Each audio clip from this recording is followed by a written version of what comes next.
Bonjour à toi ma douce et bienvenue sur LMG Podcast, le podcast dédié aux mamans solo et entrepreneurs. Alors attention, si tu n'es pas maman solo ou entrepreneur, tu es quand même la bienvenue puisque j'ai la certitude que ce podcast pourra quand même t'apporter beaucoup de choses. Alors si tu ne me connais pas encore, moi je suis Linda et je suis la fondatrice de l'agence web LMG Création qui est l'agence web dédiée à l'entrepreneuriat féminin. Aujourd'hui, si je me spécialise un petit peu plus, c'est parce que lorsque je me suis lancée, j'ai vite réalisé que j'étais mon propre avatar, à savoir une maman solo et entrepreneur. Donc on va commencer ce petit épisode d'introduction. Donc à travers ce podcast, je vais te parler un petit peu de ma vie en tant que maman solo et entrepreneur. Donc ça passera par tout ce qui touche à l'entrepreneuriat, mais également le côté perso, sentimental, amical et même spirituel. Vraiment, voilà, j'ai envie de partager avec toi tout ce qui a fait que je suis la Linda d'aujourd'hui, que je n'étais pas du tout il y a 3 ans et que je t'assure que j'aurais rêvé croiser il y a 3 ans et avoir un échange avec cette Linda d'aujourd'hui pour lui dire bah voilà, c'est bon maintenant, t'es en place, tu vas tout déchirer et rassure-toi, t'inquiète, tout va bien se passer.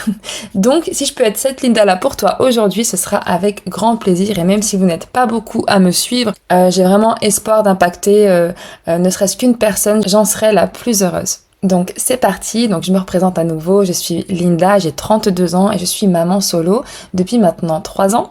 J'ai 2 enfants de 5 et 6 ans, 2 petits garçons. Et du coup, lorsque je suis partie il y a 3 ans, ben c'est très simple, j'ai dû recommencer à zéro. Je suis partie, j'ai tout laissé derrière moi, je suis partie de chez moi avec une valise. J'ai clairement fui mon foyer qui était toxique. On en parlera certainement dans certains épisodes, mais voilà, j'ai vraiment fui un foyer toxique.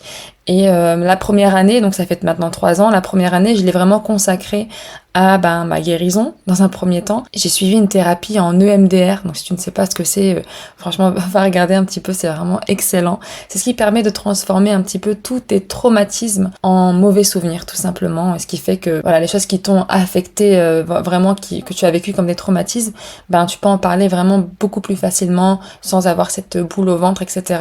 Tu ne revis plus la chose quand tu en parles, et c'est une technique vraiment excellente, je n'y croyais pas beaucoup. Et lorsque je l'ai faite, ça a radicalement changé ma vie, quoi, tout simplement, parce que c'est vrai que je revenais de très très loin et ça m'a vraiment permis d'avancer dans ma vie. Donc vraiment, voilà, si jamais le MDR, note-le dans un petit coin de ta tête et essaie de te renseigner, c'est vraiment excellent. Donc en parallèle de cette thérapie, j'ai également été suivie par un conseiller d'orientation. Donc ce conseiller, il était là pour m'aider à me réorienter professionnellement parce que je ne voulais plus travailler dans les métiers que j'avais fait jusque-là. Donc moi de base, je suis agent de voyage de métier et c'est vrai que depuis l'arrivée d'Internet, c'est un marché qui est un petit peu saturé. En termes d'emploi, je veux dire, la plupart du temps, les personnes qui veulent partir en voyage, elles vont sur Internet. Donc il y avait de moins en moins de travail dans les agences de voyage et je me suis réorientée vers la vente de prêt-à-porter. Donc moi j'y ai vu mes sœurs grimper les échelons en commençant vendeuse, tu vois. Donc j'avais envie de suivre un petit peu la lignée. Je me suis dit bon voilà, c'est clair que on peut rapidement atteindre dans ces métiers-là, atteindre des postes à responsabilité assez rapidement si on s'en donne les moyens, bien évidemment. Et voilà, ça me plaisait vraiment. Et du coup j'étais repartie là-dedans. Sauf que en devenant maman,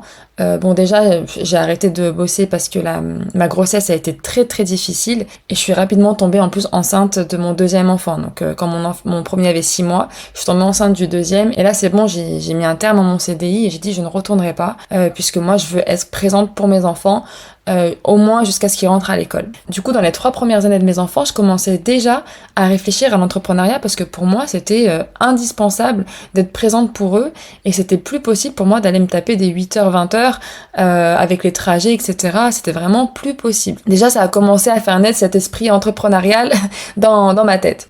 Donc vient ensuite la période Covid et là c'est clairement une révélation pour moi. Je me dis waouh, j'ai ce besoin en fait de refaire mon intérieur, d'être bien chez moi, de vraiment nous faire un petit cocon.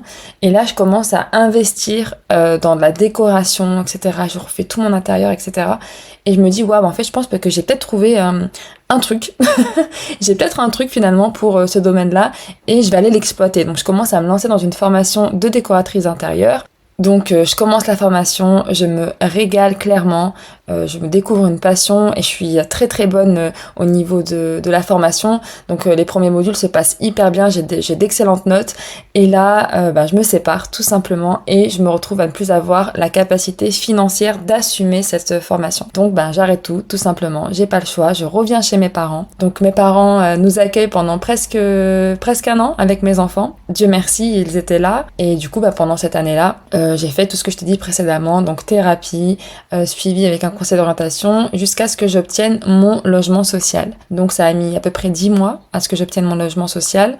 Je suis passée en priorité étant donné que j'avais 2 enfants en bas âge. Et voilà, j'ai eu droit à des aides pour pouvoir me meubler, donc des prêts à taux zéro. Et du coup, c'est vrai que quand on m'a remis les clés de mon appartement, j'ai repris confiance en moi en fait. Je sais pas comment t'expliquer, mais ouais, j'ai commencé à reprendre un petit peu confiance en moi et surtout à retirer petit à petit cette culpabilité que j'avais par rapport à mes enfants. Et si t'as suivi jusque-là, je sais très bien que tu sais de quelle culpabilité je parle. La culpabilité de maman solo, tout simplement. Que ce soit toi qui sois parti, que ce soit lui qui soit parti, c'est la même chose. Et je t'avouerai que moi, dans mon cas, je suis partie et du coup c'est vrai que je pense que je ressens un petit peu plus cette culpabilité que si c'était lui qui était parti. Quand c'est le papa qui part, d'une manière générale, lui il se rassure en disant ok, de toute façon c'est elle qui a les enfants, puisque voilà, dans 70 à 80% des cas en France, c'est la maman qui a les enfants. Et je t'avoue que j'ai énormément culpabilisé pendant la première année. Et quand j'ai pu offrir ce cocon à mes enfants, ce nouveau cocon, etc., d'avoir notre appartement, ils avaient une chambre, ils ont une chambre d'ailleurs,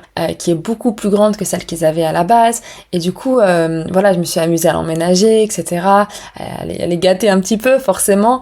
Et du coup, forcément, ça m'a enlevé cette culpabilité. Parce que je me suis rendu compte à ce moment-là que finalement, ce que j'avais à leur offrir était 15 000 fois mieux que ce que je leur avais enlevé en fait, tout simplement. Donc si je peux te donner juste un conseil, ce serait celui-ci, de travailler là-dessus et de ne pas culpabiliser, parce que peu importe où tu en es dans ta situation, parce que crois-moi, s'il y a eu séparation, c'est pour une bonne raison, quelle qu'elle soit, même si pour l'instant t'en as pas l'impression ou autre, pour l'accepter. Et quoi qu'il en soit, je suis certaine que le meilleur est à venir. Et du coup, cette culpabilité-là, à un moment donné, elle va partir, tout simplement. Et je pense qu'elle part un petit peu plus vite quand on se concentre sur soi. Je vais t'expliquer rapidement pourquoi, parce que moi j'ai ma sœur qui me sort souvent cette référence-là de l'avion. Quand on est dans l'avion et que l'avion s'apprête à se crasher ou bien qu'il y a des complications, on nous envoie le masque à oxygène, tu sais. Et ce masque-là, la première des règles, c'est de se le mettre à soi-même avant de le mettre aux personnes qui nous entourent, nos enfants en général. Pourquoi ? Eh bien tout simplement parce que si tu mets le masque en premier à ton enfant, qui c'est qui va te le mettre à toi ? Qui c'est qui va te sauver toi ? C'est pas ton enfant, c'est un enfant. Tu vois ? Du coup, pour pouvoir sauver ton enfant, tu dois d'abord te sauver toi-même. Et ça, c'est valable dans toute chose. Si tu veux être au top du top du top pour tes enfants, tu dois d'abord, toi, te mettre au top et leur donner ton surplus de top. Tu vois ? En général, moi, je fais un petit peu des maths et je me dis que pour pouvoir donner 100% de mes capacités à mes enfants, je dois être moi-même à 200%. Parce que si je suis à 80%, et que je leur donne 100%, je me retrouve à moins 20, ça passe pas. Si je suis à 80% et que je leur donne que 20, ça passe pas non plus. Donc, je suis obligée de me prioriser dans beaucoup de mes choix afin de leur offrir le meilleur de moi-même. Et du coup, c'est pas du tout de l'égoïsme, c'est clairement la plus belle preuve de générosité et d'amour qu'on peut offrir aux autres que de s'octroyer le temps nécessaire pour leur offrir le meilleur de nous-mêmes en fait, tout simplement. Donc voilà, si cet épisode t'a plu, n'hésite surtout pas à t'abonner pour ne rien manquer. On se retrouve dans le prochain épisode dans lequel je te parlerai de pourquoi j'ai choisi le domaine du digital quand je me suis lancée dans l'entrepreneuriat. En attendant, prends soin de toi et je te dis à très vite.